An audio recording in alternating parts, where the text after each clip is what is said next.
여러분 안녕하십니까? 10월 29일 목요일 장전 브리핑 진행의 백선혜입니다. 뉴욕 시장은 어제 패닉 상태였습니다. 코로나19는 끝나지 않고 있습니다. 우리의 건강과 경제 건강 모두 악화시키고 있는데요. 재봉쇄 우려감이 부각되면서 시장은 힘을 내지 못했습니다. 자세한 지수 상황 살펴보겠습니다. 하락하며 출발한 시장은 힘을 내지 못했습니다. 장 초반 큰 낙폭을 보이던 시장은 횡보하는 모습을 보였는데요. 마감을 앞두고 낙폭을 더 확대했습니다. 블루칩 클럽인 다우지수는 3.43% 하락했습니다. 26,519선에 마쳤고요. 대형주 위주의 S&P 500 지수는 3.53% 더 크게 빠지며 마감했습니다. 3,271선을 기록했습니다. 기술주 중심의 나스닥 지수는 낙폭이 가장 컸습니다. 3.73% 폭락하며 11,004.87포인트의 종가 형성했습니다. 애플과 페이스북 그리고 테슬라는 4에서 5%대 하락률 보였습니다. 먼저 시장에는 재봉쇄라는 걱정이 드리웠습니다. 미국에서는 일주일 평균 신규 확진자 수가 7만 명 수준으로 급증했고요. 지난 일주일 미국 50개 가운데 36개 주에서 코로나19 관련 입원 환자는 5% 넘게 늘었습니다. 그러면서 재봉쇄 조치에 나서고 있는데요. 미국 일리노이주는 시카고 시내 식당들의 실내 식사를 금지했습니다. 유럽에서는 지금 하루 신규 확진자가 20만 명을 넘어서는데요. 그러면서 프랑스와 독일은 최소 한 달간 다시 봉쇄할 예정입니다.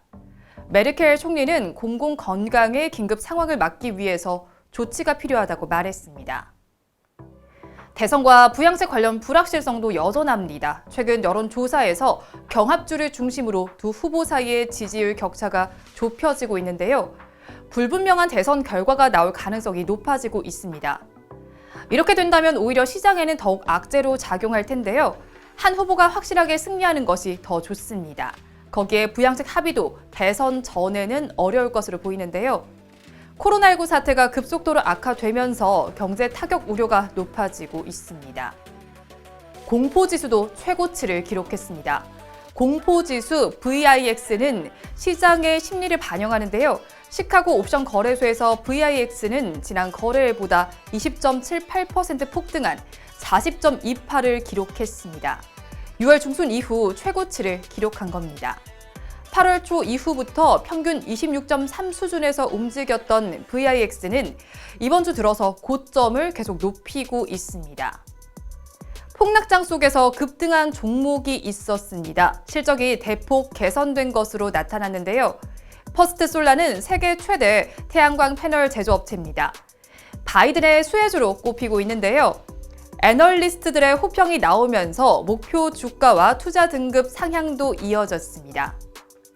재봉쇄 우려감에 지난밤 뉴욕 시장은 모두 마이너스로 마쳤습니다. 이어서 뉴스 체크해 보겠습니다. 첫 소식입니다.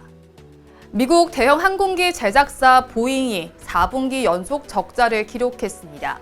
이 보잉은 7월에서 9월 분기 결산에서 매출액이 지난해 같은 기간보다 29% 크게 줄어든 것으로 나타났습니다. 보잉은 주력 기종 737 맥스 운항 정지가 계속 수주와 매출을 압박하고 있는데요. 코로나19 팬데믹 충격에 따른 항공기 수요 부진이 겹치면서 어려움이 가중되고 있습니다. 이에 따라 보잉은 그간 감원 계획보다 거의 배나 늘어난 3만 명의 감축에 나설 전망인데요. 보잉은 코로나19 이전 수준으로 실적을 회복하려면 대략 3년의 시간이 필요한 것으로 보고 있습니다. 국제 유가도 폭락했습니다. 코로나19 재확산으로 록다운 등 이동 제한이 재차 도입되고 있는데요. 경제 활동이 위축되면 에너지 수요가 더욱 줄어든다는 경계감에 5% 이상 폭락했습니다. WTI는 5.5% 크게 밀려난 37달러 39센트에 마감했습니다.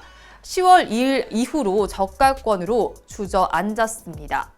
브렌트유도 5.1% 대폭 반락하면서 39달러 12센트에 마쳤는데요. 브렌트유 선물은 6월 12일 이후에 4개월 반 만에 최저치를 기록했습니다. 또한 WTI와 브렌트유 모두 1일 낙폭으로는 9월 8일 이후 최대를 나타냈습니다. 기업 체감 경계가 바닥을 찍고 11년 반 만에 가장 큰 폭으로 반등했습니다. 코로나19 확산 충격으로 위축됐던 기업 체감 경기가 나아지는 모습인데요. 불확실성이 여전해서 전망을 낙관하기는 어렵다는 분석입니다. 10월 전 산업의 업황 BSI는 74로 전월보다 10포인트 뛰어 올랐습니다. 이것은 2009년 4월 이후 11년 6개월 만에 가장 큰 상승폭입니다. 코로나19 확산 직전인 지난 1월 수준까지 올라섰는데요. 업황별로 보면 제조업과 비제조업의 체감 경기가 모두 호전됐습니다. 제조업 중에서도 자동차 업황의 BSI가 35포인트나 급증했고요. 비제조업 BSI도 지난 2009년 12월 이후 가장 크게 올랐습니다. 중국 소비 시장이 회복세를 보이고 있습니다. 다가오는 11월에는 광군제가 열릴 예정인데요. 이 광군제는 매년 11월 11일을 전후로 실시되는 중국 최대 쇼핑 축제입니다. 우리 시장에서 수혜 종목에 관심이 쏠리고 있는데요. 대표 중국 소비주인 화장품주 중에서는 LG 생활건강의 수혜가 예상되고 있습니다.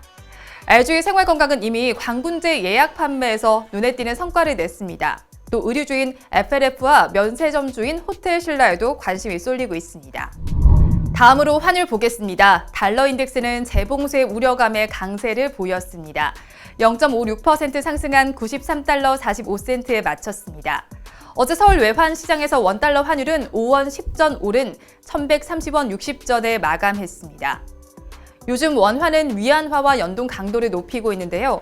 원화가 위안화의 강세만을 일방적으로 연동하면서 편향 우려가 제기되고 있습니다. 최근에는 위안화의 강세폭보다 원화의 강세가 더 가파르기 때문입니다.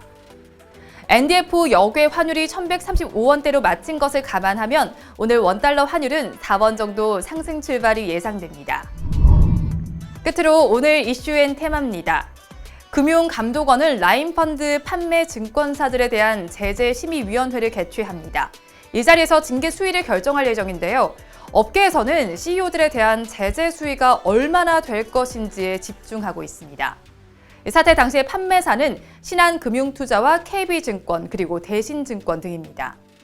일각에서는 금감원이 각종 사모펀드 사태를 사전에 막지 못한 책임을 지지는 않고 금융회사 제재만 몰두하고 있다는 비판이 제기됩니다.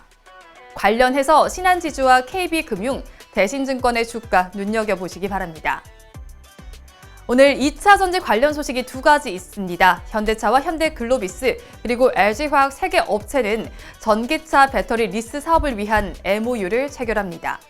이번 업무 협약을 통해서 현대차 그룹과 LG화학은 전기차 배터리 산업 생태계 발전을 위한 협력을 본격적으로 추진합니다.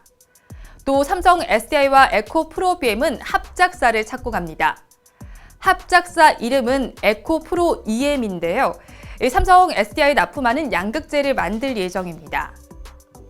현지 시간으로 오늘 미국에서는 3분기 GDP를 발표합니다. 미국은 경제 성장률을 3차례에 걸쳐서 내놓는데요. 오늘 발표하는 것은 예비치입니다. 시장에서는 연간 기준으로 봤을 때 지난 분기보다 30% 정도 증가할 것으로 추정하고 있는데요. GDP 지표가 호조세를 보인다면 미국 장기 금리의 추가 상승세를 주도할 수 있습니다. 우리 시간으로 오후 9시 30분에 확인할 수 있습니다. 오늘 실적을 발표하는 기업은 모두 16곳입니다. 먼저 삼성그룹인 삼성전자와 삼성엔지니어링이 실적을 발표하고요. 현대 계열사인 현대일렉트릭과 현대건설기계, 현대모비스도 결과를 내놓습니다.